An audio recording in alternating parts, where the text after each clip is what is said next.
추석을 우리가 맞이하게 되었습니다.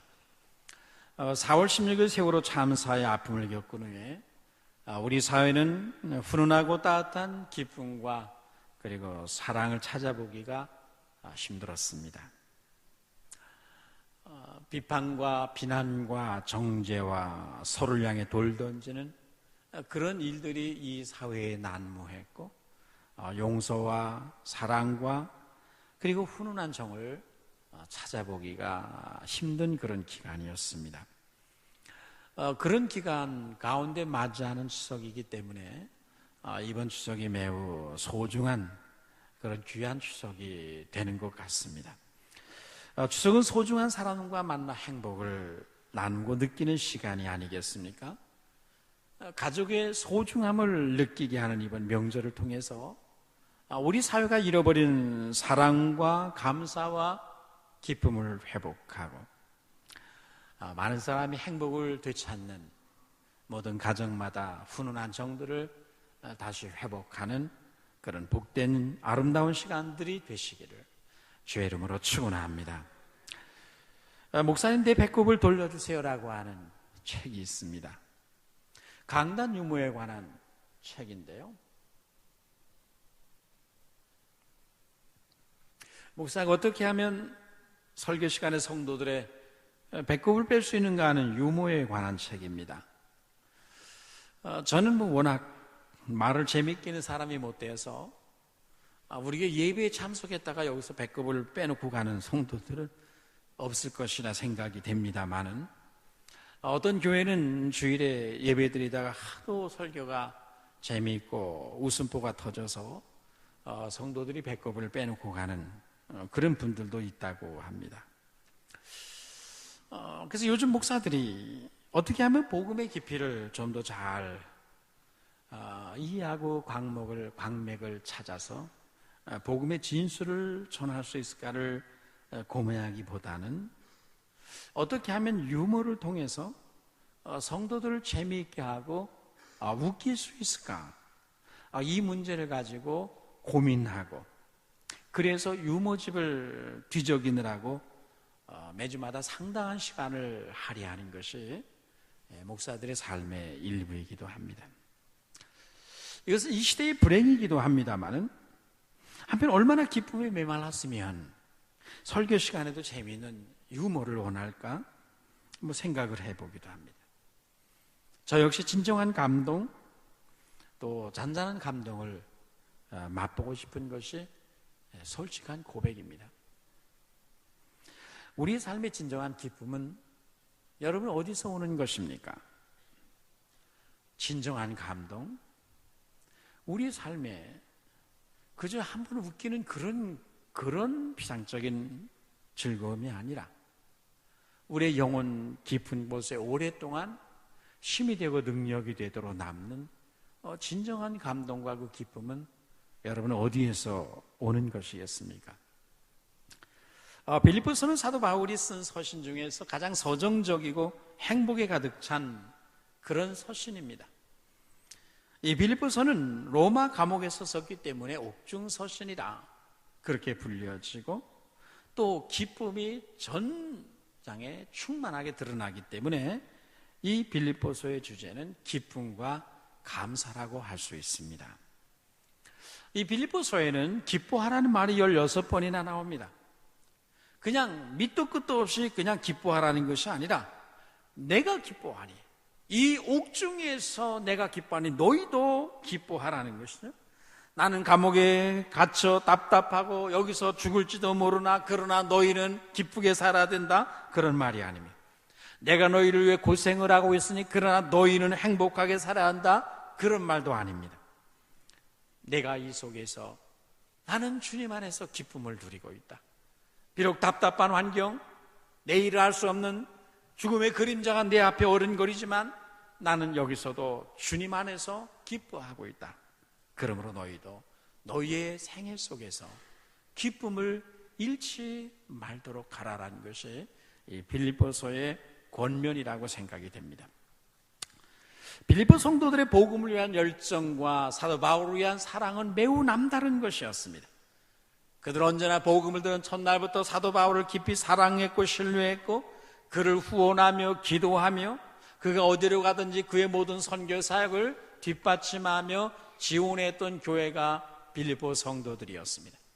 바울 사도가 빌립보에서 데살로니가로 가서 복음을 전할 때 이 빌립보 성도들이 사도 바울의 어려움을 이해하며 그를 위해 기도하는 가운데 많은 선교비를 보내주었던 일이 있습니다.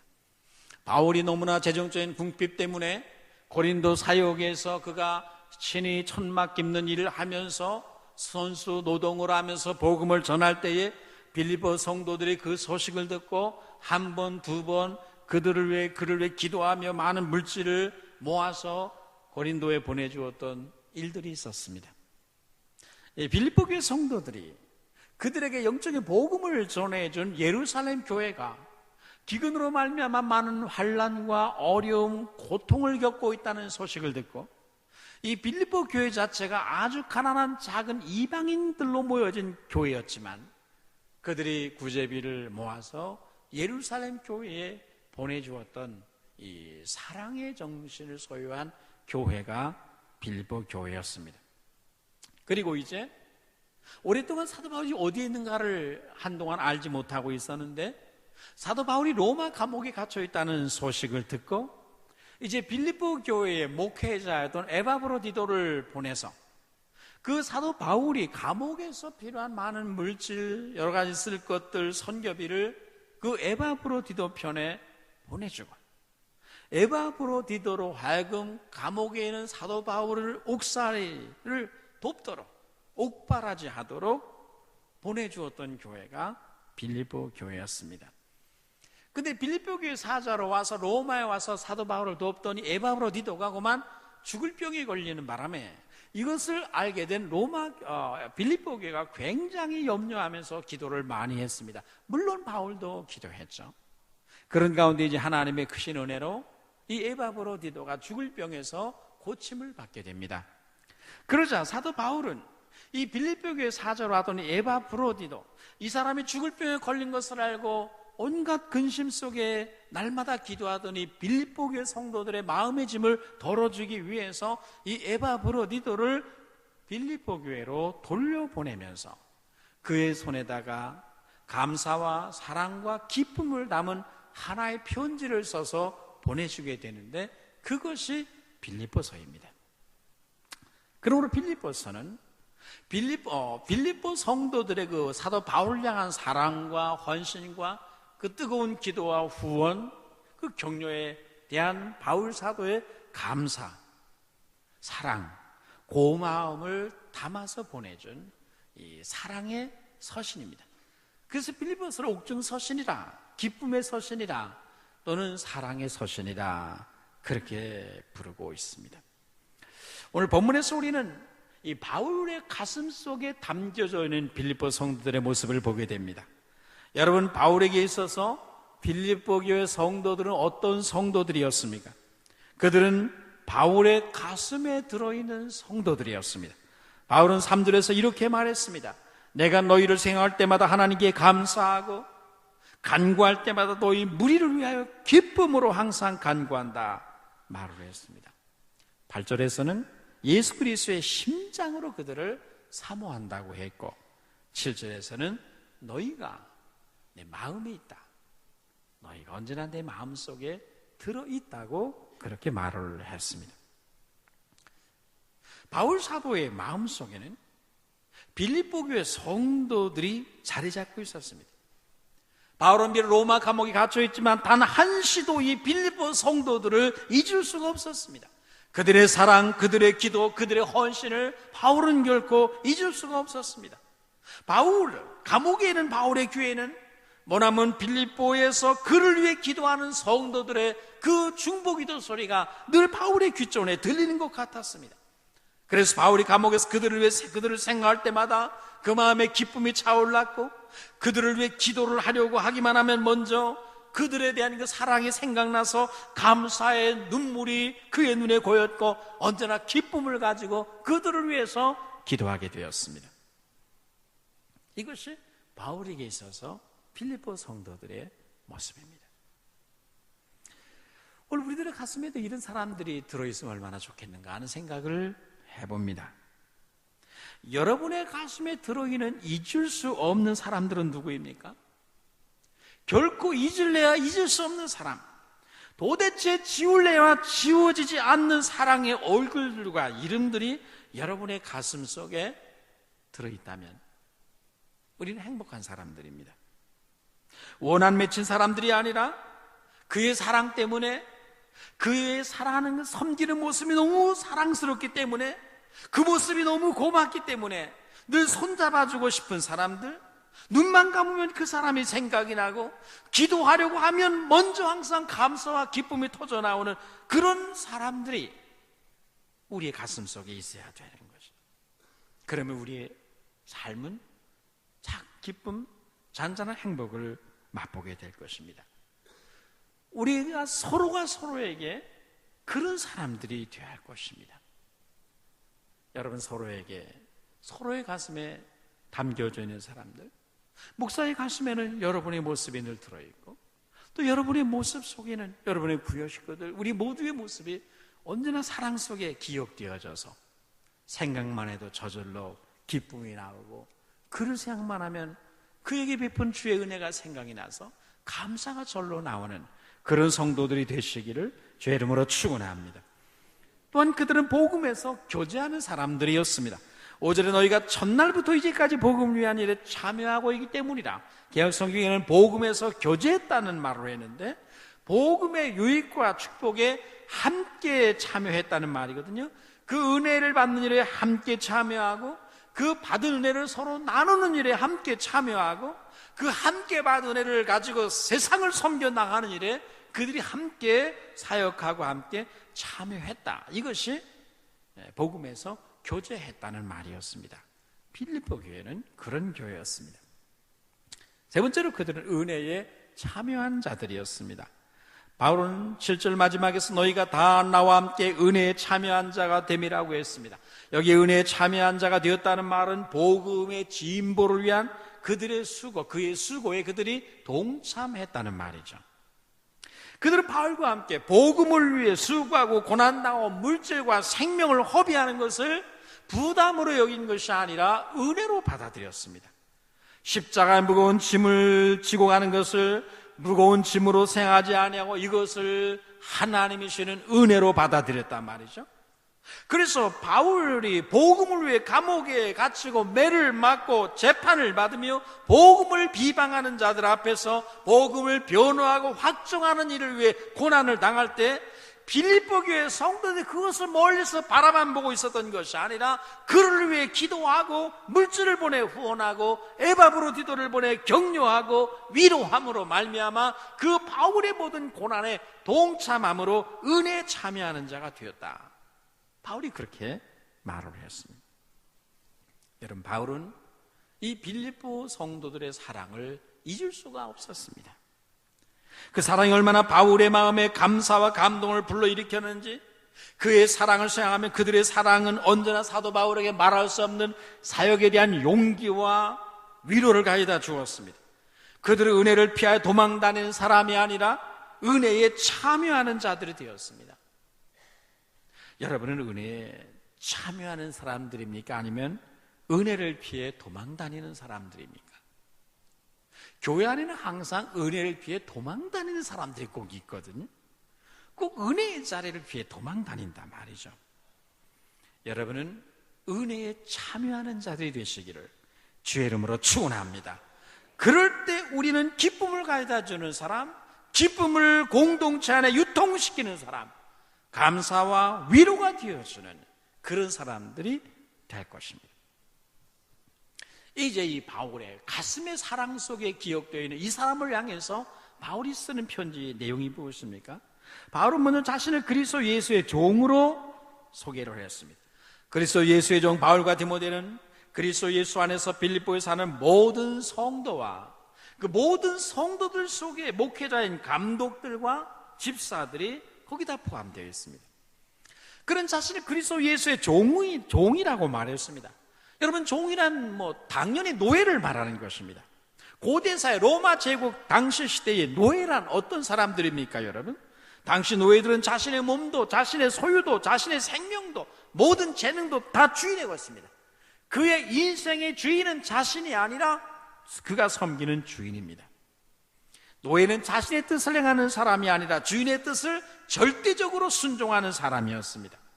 바울 사도가 자신을 그리스도 예수의 종이라고 묘사할 때 그는 이러한 당시 로마 제국 내의 노예 제도를 생각하면서 이 말을 쓴 것입니다. 여러분, 바울은 지난날 율법의 종이었습니다. 죄의 종이었어요. 근데 그는 보행자였고 핍박자였고 회방자였는데 주님이 그런 자신에게 찾아오셨습니다.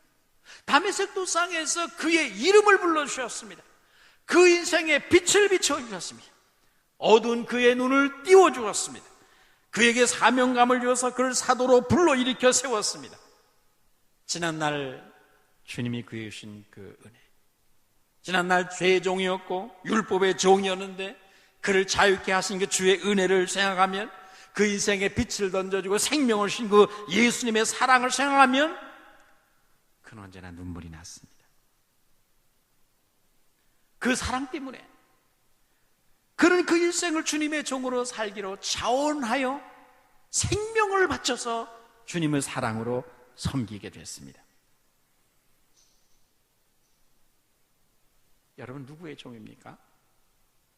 여러분의 인생의 주인은 누군가요? 우리는 원래 다 그리스도의 종이 아니었습니다.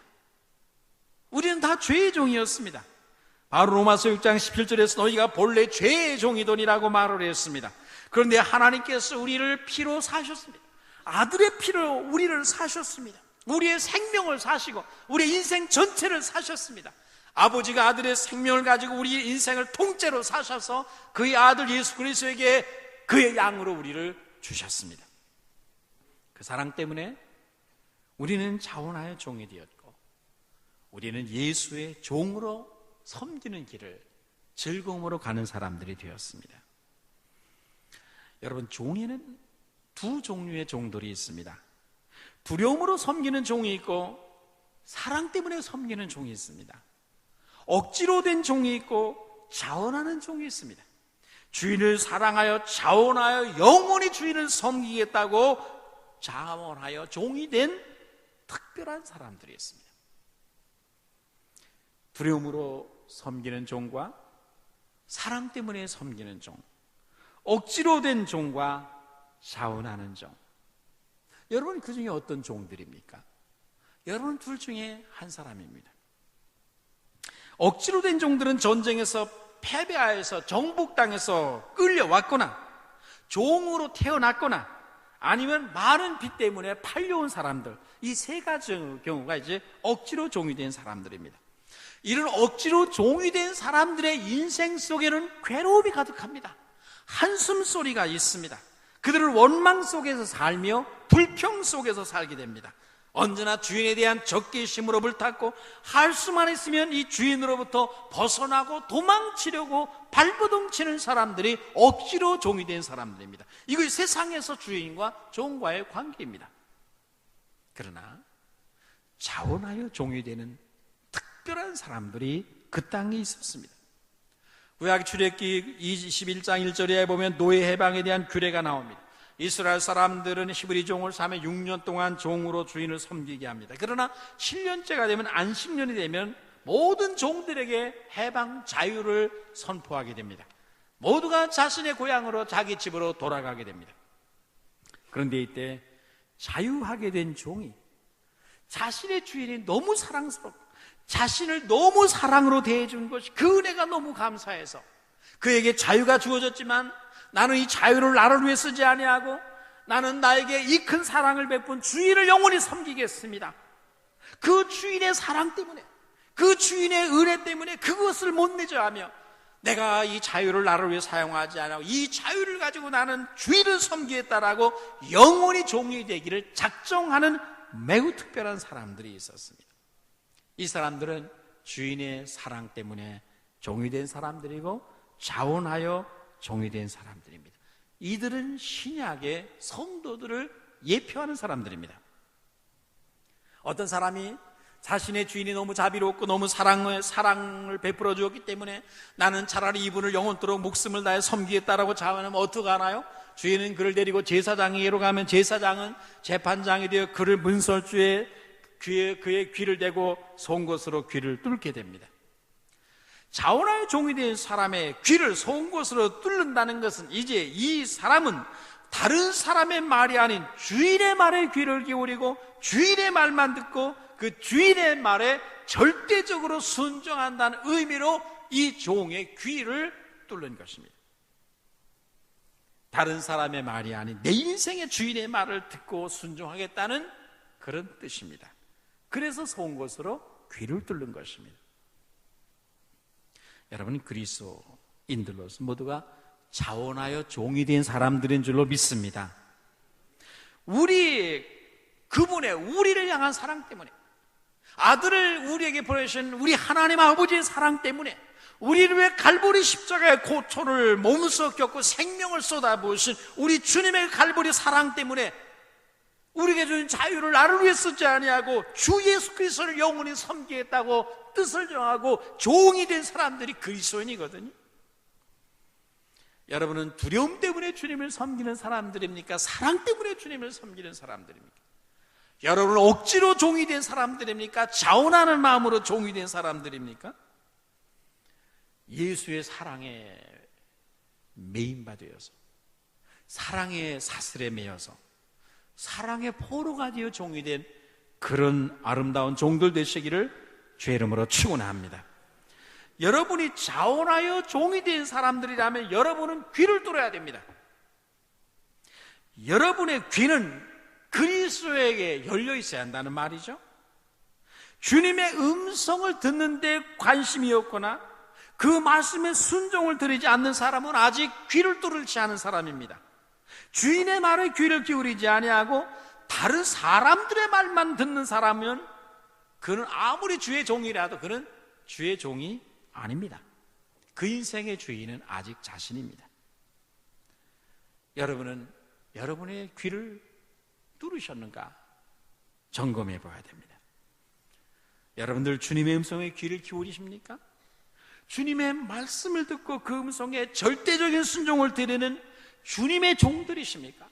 다른 사람의 말을 듣고 말하는 사람입니까? 하나님 앞에 엎드려 이것이 주님의 뜻이구나 라고 확답을 갖고 말하는 사람들입니까? 여러분의 귀는 예수 그리스도에 의해서 뚫려졌는가? 이거 항상 점검해야 됩니다. 여러분은 누구의 음성을 듣는 사람인가? 여러분은 누구에게 순종하는 사람인가? 여러분을 사랑하여 생명을 내주신 예수 그리스도, 그분을 사랑하여 그분의 음성에 귀를 기울이고 그분에게 절대적인 순종을 드리는 그런 여러분 되시기를, 사랑의 종이 되시기를 주의 이름으로 축원합니다. 이 사람들에게 바울은 무엇을 선언하고 있습니까? 그는 그들에게 은혜와 평강을 기원했습니다. 하나님 우리 아버지와 주 예수 그리스도로부터 은혜와 평강이 너희에게 있을지어다. 빌립보에 사는 모든 성도들에게 사도 바울이 축복하는 축복의 가장 중요한 축복은 은혜와 평강을 그들에게 축원하는 것이었습니다. 성도가 무엇입니까? 빌립보에 사는 성도들, 그리스도 안에 성도된 사람들인데, 성도란 구별된 사람들, 구별됐다는 뜻이고 누구에게 바쳐졌다는 뜻, 이중적인 의미를 갖습니다. 무엇으로부터 구별되어서 누구에게 바쳐진 사람, 이것이 이제 구별됐다는 성도란 뜻이거든요. 여러분이 성도란, 성자라는 말은 성인이라는 뜻이잖아요. 여러분이 거룩한 성자라는 것을 믿으십니까? 여러분 누굽니까? 로마 캐톨릭에서는 특별한 사람을 성인으로 추대하고 성자로 추대해서 그를 추앙하고 숭배합니다. 그러나 성경은 예수 안에 있는 모든 사람을 성도라 그렇게 부릅니다. 여러분의 실제 삶의 모습이 어떠하든지 간에 성경은 여러분이 거룩한 자라고 말합니다. 믿으시겠습니까? 여러분은 성도라고 말합니다. 성자라고 하나님은 부르십니다. 여러분을 가리키고 하나님은 성인이라고 부르십니다. 어떻게 해요? 여러분의 허물과 실수는 하나님이 모르셔요? 아십니다. 전부 모아서 예수님에게 씌웠습니다. 예수님이 그 모든 허물과 죄, 죽을 때까지 지는 모든 죄를 지고 십자가에서 죽으셨습니다. 그리고 예수님이 이 땅에 계신 동안에 하나님 말씀을 순종하고 섬겼던 모든 자비와 사랑과 의로움을 다 여러분이 행한 것으로 간주해 주십니다. 그래서 하나님 보시기에 여러분은 성자입니다. 성인이에요. 그래서 이 성도란 말은 여러분에게 아주 과분한 칭호입니다. 과분한 은혜예요. 우리가 성자가 아니잖아요. 그런데 하나님이 우리를 성인이라 불러주신 이 은혜는 정말 과분한 거예요. 근데 사람들이 이거 잘 모르거든요. 어떤 분은 헌금을 호명할 때 집사를 성도라고 호명했다고 해서 섭섭해서 교회 안 나오겠다고 말하는 분도 있습니다. 집사가 무슨 뜻인지 아십니까? 하인이라는 뜻입니다. 성도는 성인이라는 뜻입니다. 성자라는 거룩한 사람이라는 뜻입니다. 어떤 이름으로 불려지길 원하시나요? 여러분을 하인이라고 불러드릴까요? 거룩한 자라고 성인이라고 불러드릴까요? 여러분, 목사도 성도요, 장로도 성도요, 집사도 성도입니다. 성도라는 호칭만큼 영광스럽고 과분한 호칭이 어디 있겠습니까? 여러분, 바울 사도는 빌립보에 사는 그리스도 안에 그들 비천하고 상당스러운 노예 출신이고 이방인 출신이었는데 그들을 향해 너희는 성인들이다, 성자들이다, 그렇게 말하면서 그들에게 은혜와 평강이 있기를 축복했습니다. 여러분 생각이 어떻습니까? 여러분 생각에 기독교에서 최고로 아름답고 존귀한 단어를 찾아내라면 어떤 단어를 여러분이 말씀하겠습니까? 은혜라는 개념은 기독교에만 있는 개념입니다. 기독교 복음의 최고의 영광스러운 존귀한 축복된 보배로운 단어가 있다면 은혜라는 단어입니다. 은혜가 무엇입니까? 자격 없는 자들에게 베풀어주는 하나님의 값없는 은총과 거저 주시는 바 하나님의 풍성한 긍휼과 사랑을 말하는 거거든요. 받을 자격이 없는 자들에게 값없이 베풀어 주시는 하나님의 넘치는 호의요 놀랍게 풍성한 사랑, 긍휼, 이것을 은혜라고 말합니다. 이것은 기독교만 있습니다. 기독교는 모든 단어 중에 최고의 단어는 은혜라는 단어입니다. 여러분의 생애 속에 이 은혜라는 단어가 들어있어야 합니다. 여러분, 이 세상에서 하나님의 은혜의 소중함을 가장 잘 아는 사람이 있다면 누구겠어요? 두말할 나위 없이 사도 바울입니다. 여러분, 사도 바울은 지난날 복음의 핍박자요, 회방자요, 포행자였습니다. 그는 과거에 강제로 그리스도인을 잡아서 억지로 예수를 모독하는 말을 하도록 고문을 했던 사람이었습니다. 사도 바울의 지난날 과거의 인생 속에는 어느 구석에도 하나님의 은혜와 사랑을 받을 만한 구석은 전혀 없었습니다. 그는 정말 하나님 앞에서, 그리스도 앞에서 진노의 자녀였습니다. 그런데 주님이 다메섹 도상에서 그에게 나타나셔서 놀랍게도 그의 이름을 부르십니다. 사울아, 사울아. 이것은 사울에게 너무 큰 충격이었습니다. 그분이 자신의 이름을 부르시다, 이것이 너무 큰 충격이어서 그 말을 듣는 순간에 그는 땅바닥에 나뒹굴어치게 됩니다. 만삭되지 못한 것과 같은 자신, 예수 그리스도의 교회를 박해하고 예수 믿는 사람을 잡아 죽이고 강제로 예수를 모독하는 말을 하도록 고문했던 자신, 그런 자신의 이름을 주님이 불러주시고 용서를 말씀하시고 그를 사도로, 내가 너를 사도로 쓰겠다고 불러주셨다는 이 사실은, 이 사랑은 도저히 이해가 되지 않는 사랑이었습니다. 그 사랑은 너무 귀한 것이었어요. 이건 완전히 세상에서는 찾아볼 수 없는 전적인 은혜였습니다. 바울은 그 은혜만 생각하면 늘 감사했어요. 그 사랑만 생각하면 가슴이 뜨거워졌습니다. 자신에게 베풀어진 그 은혜만 생각하면 마음이 뜨거워져서 그는 생명을 다해 주님을 사랑하며 섬기기로 늘 다짐했습니다. 바울의 인생의 중심에 있는 단어가 무엇이냐면 은혜라는 단어입니다. 바울 사도의 서신에 제일 많이 쓰여지는 단어가 은혜라는 단어입니다. 자신의 인생을 생각하면 은혜라는 단어를 떠나면 바울의 인생은 설명이 되지 않습니다. 은혜라는 단어를 빼놓고 설명하면 바울의 인생을 설명할 수가 없습니다. 그만큼 바울에게 있어서 은혜는 너무너무 소중한 개념이었습니다. 그래서 그는 성도들에게 편지를 쓸 때마다 언제나 은혜와 평강이 너에게 있을지어다, 이 말을 가지고 그는 인사를 합니다. 이 말로 축복을 합니다. 왜냐하면 바울 사도 입장에서 은혜와 평강보다 더 중요한 축복이었거든요. 그래서 그는 모든 서신에서 은혜와 평강이 너에게 있으라고 축복하는 것입니다. 여러분 어떻습니까? 여러분의 생애에서 반드시 단 하루도 빠짐없이 있어야 하는 축복이 있다면 무엇이겠습니까? 여러분의 생애 속에 반드시 있어야 하는 것이 무엇인가요? 다른 것이 아닙니다. 은혜라는 두 글자입니다. 우리는 어차피 자격을 따지면 하나님께 구원받을 자격이 없습니다. 우리가 하나님 앞에 자격을 따지면 하나님 이름을 부르며 우리의 기도를 응답해 달라고 요구할 자격이 없습니다. 우리를 축복해 달라고 하나님 앞에 부르질 자격이 없습니다. 하나님이 자격을 심사하면 우리는 다 망합니다. 소망이 없습니다. 다 지옥불에 던져줘야 됩니다. 그런 우리들에게 필요한 것은 다른 그 어떤 것이 아닙니다. 그런 자격이 없는 우리들에게 값없이 넘치는 사랑을 쏟아부으시는 하나님의 신적인 은혜와 넘치는 긍휼, 이 은혜가 우리에게 필요한 것입니다. 오늘이 아니라 죽는 그 마지막 날까지 여러분의 생애 속에는 이 은혜가 필요한 거예요. 그래서 성경은 끊임없이 성도들을 축복할 때마다 은혜와 평강을 들먹이는 것이죠.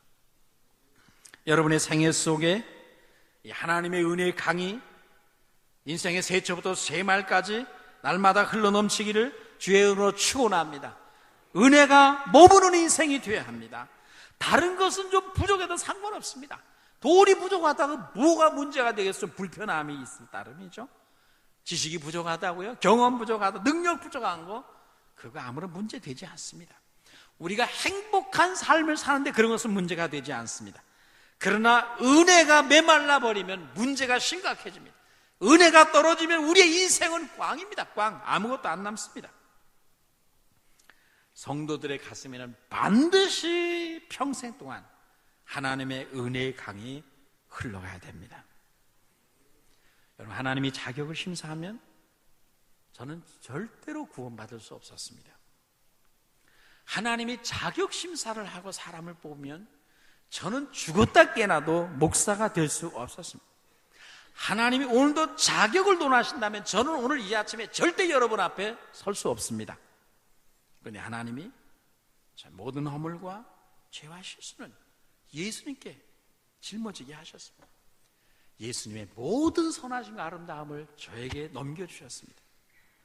그리고 하늘이 소중하고 사랑스럽고 보배롭고 존귀하게 아껴주셨습니다. 함께 해주셨습니다. 은혜입니다.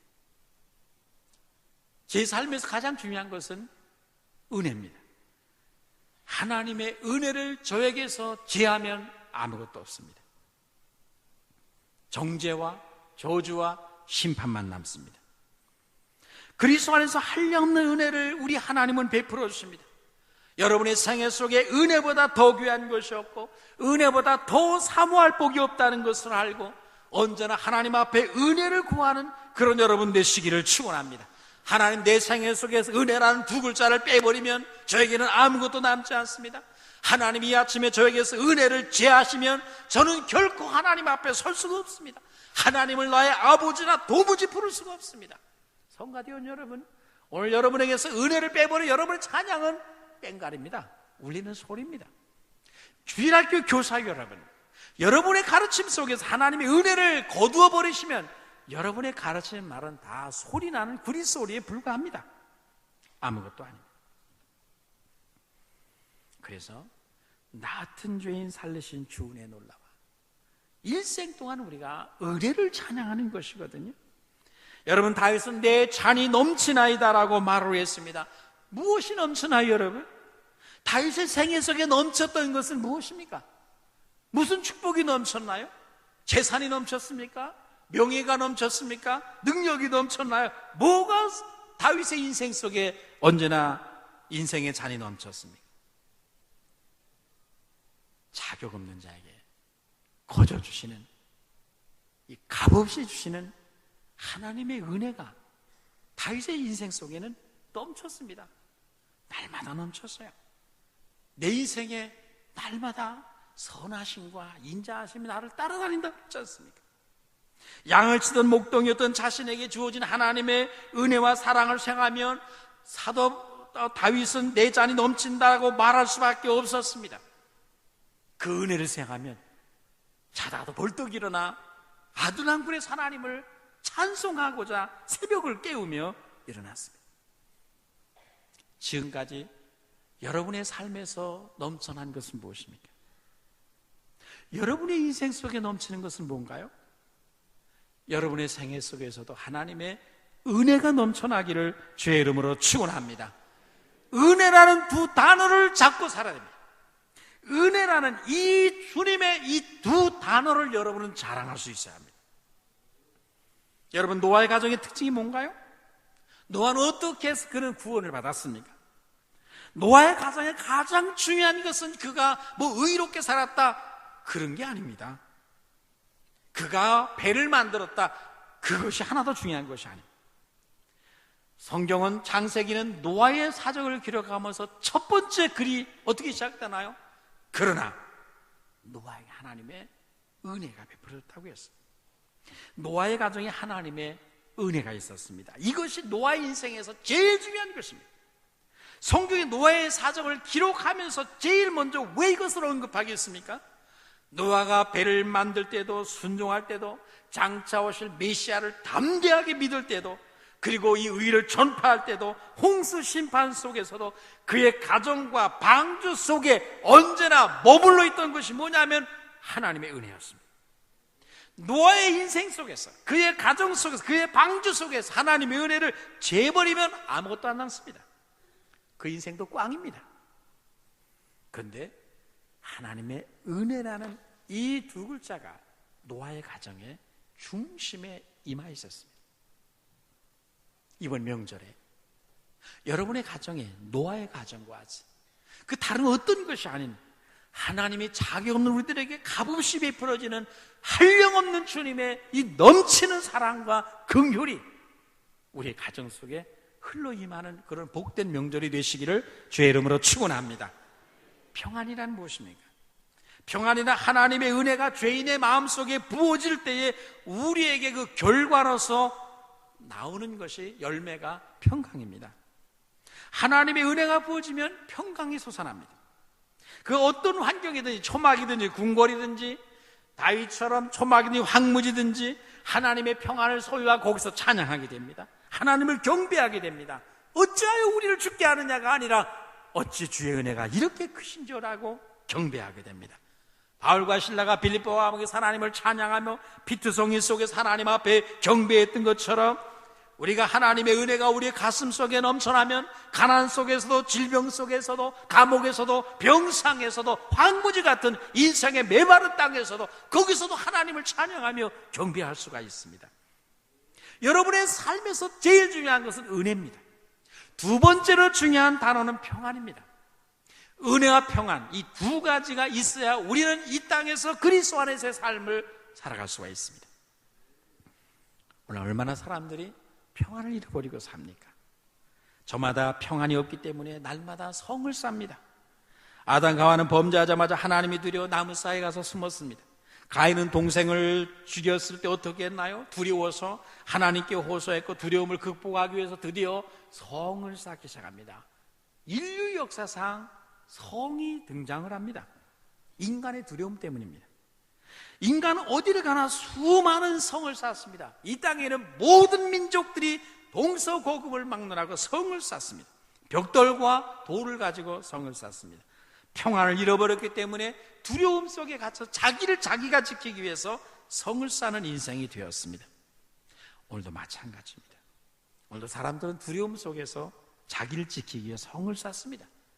예시대 사람들이 돌과 벽돌을 가지고 성을 쌓았다면 오늘날 사람들은 돈을 가지고 지위를 가지고 명예를 가지고 권세를 가지고 자신을 지켜 성을 쌓습니다.